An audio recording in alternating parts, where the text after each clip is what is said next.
So I'm going to ask you just a few questions. Yeah. Go from there. Yeah, please do. So firstly, your book, just really interesting, and it says you've got a lifelong interest in the stars. I just wondered, can you narrow that down to a moment where you kind of like looked up in awe and it kind of hit you and the interest was spawned? Yeah, well, like, funnily enough, as I said to that astro photographer on stage, I had to tell him that I'm not that fascinated by the stars at all, really. They're just stars.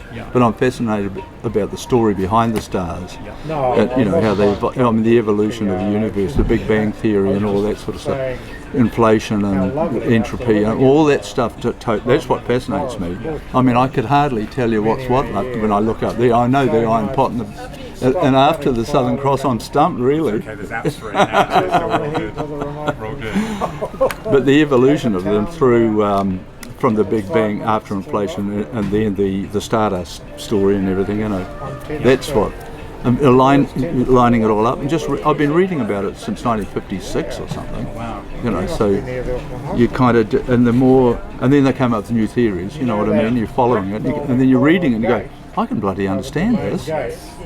Read Stephen Hawking, and you go, shit, I can understand this. You know, it's quite something. Yeah. And so your book, obviously, The Sun is a Star. Who is this book aimed at? Who would you really be happy to be picking this book up and reading? Anyone. I mean, I'm a publisher's nightmare, to be honest. There's no demographic there. It sort of started off as a children's book because of my granddaughter saying that thing about the sun as a star, and of course, I mean, I knew it was, but I was just amazed that she said it. You know what I mean? That she learned, that school had taught her this. And I thought, are they teaching some real stuff finally? You know, so it started off a little bit like a kid's book. It was like, do you know that the sun is? If you flew to the sun on Air New Zealand, it would take 3 years to get there, or what, you know, all this sort of stuff. Well, I think longer than that, I suppose. I've forgotten half the book already. But as I got into it, and it got sort of a bit deeper, you know what I mean. We started talking about how the stars create those extra elements and explode, and yeah, you name it, and then blast it out through the universe and everything else. Then it got the writing of it got more challenging, and I evolved past that sort of childish, do you know, sort of thing, and then I had to go back and rewrite the beginning so it wasn't so mumsy, and then of course then I realised if I was going to get a book out of it, I was going to have to move beyond just beyond the solar system, and so that's when my actual belief systems about this colonisation thing and everything else, because you know there's billions and billions and billions of years. There's plenty of time to do this. We don't have to rush it. And I thought, I know what I'll do. So it ended up being very personal. Yeah, it started about facts about the sun, and then it strayed into science fiction, really. You know, nanotechnology and artificial intelligence. It dives deeply into that. You know, because as I say, there's no such thing as artificial intelligence. There is only intelligence, whichever way it's manifested. You know. No, I agree. I agree. And as far as artificial intelligence goes, you know, we're using artificial intelligence as a tool that can improve the way we design things in sort of everyday society and things like that. Do you think there's a danger that artificial intelligence could maybe homogenize things or just move away from human-centered design, or do you think it's an aid to that manifestation of human-centered design? Yeah, I think it's an aid. And as it gets more sophisticated, I mean, if it ever gets to the point where it does pass that Turing test, where you can't tell whether you're talking to a computer or a human, then it will be, it'll just be us. It'll just be like a synthetic us. you know, whatever, it'll be presumably metallic. With singularity. Well, that as well. That is a singularity when artificial intelligence becomes just intelligence. And of course, our own ways of thinking will be incredibly enhanced by then as well, with implants and God knows what. I mean, we don't even know. We can't even. Do you know one thing that drives me mad is that people always project the future based on what they know in the present, which is just the most ridiculous way of doing it. You know. It's backwards looking Yeah. forwards. Well, it's like a caveman imagining an aeroplane made of stone. It's stupid. You know. We would have never have known.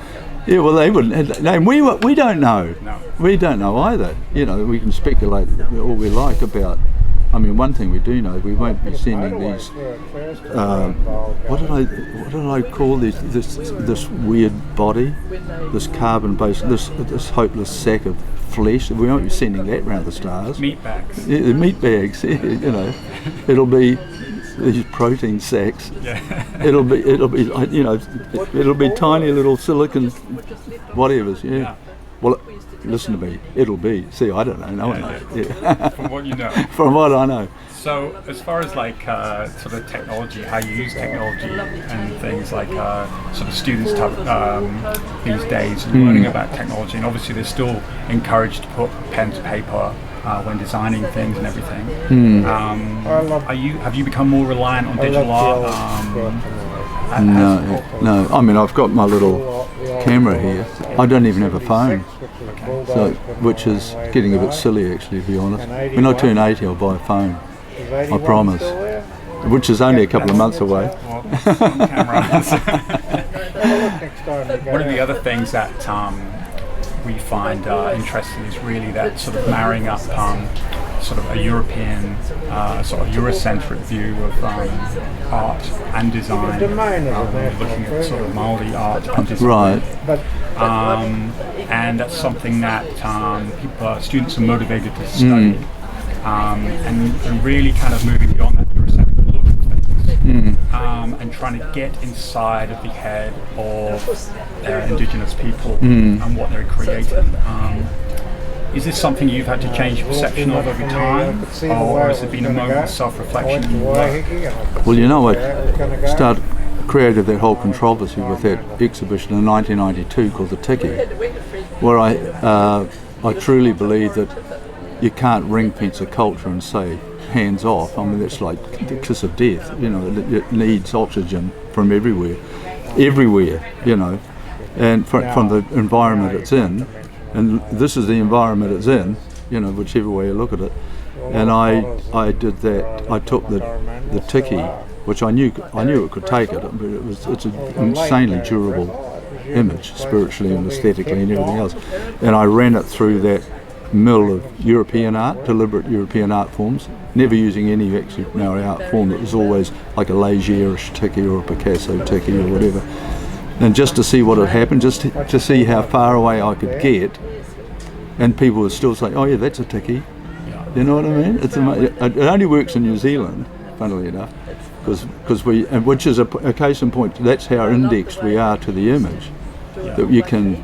I've done some new ones recently based on this Italian painter Alberto Magnelli from the 50s, and he was. I think he must have been using African totems or something like that for his abstracts, because I was just looking at them the other day apropos of God knows what, and I thought, Jesus, there's a Tiki in there.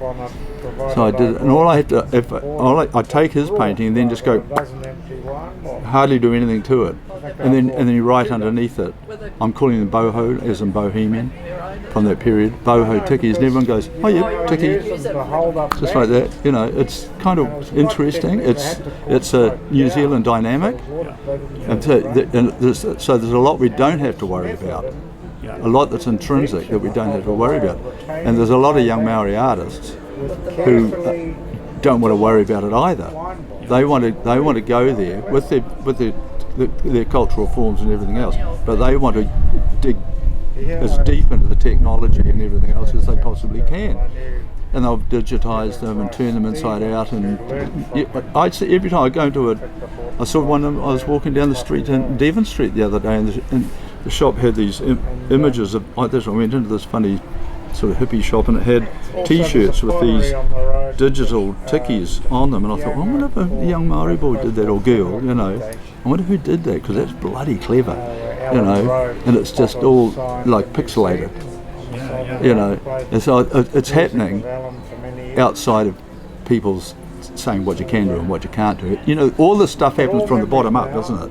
You can't do it from the top down. That's what I'm saying. Sort of you know, art concepts and things, essentially, which would have Maori up with Maori viewpoint have life. You know, art has life. Well, I think, I mean, there's obviously a point culturally where Maori know have a much deeper understanding of the language, of form, than we do at this end. But when you start putting it towards, using it towards an artistic expression, it comes this way from them and it comes this way from us, and then it just meets here.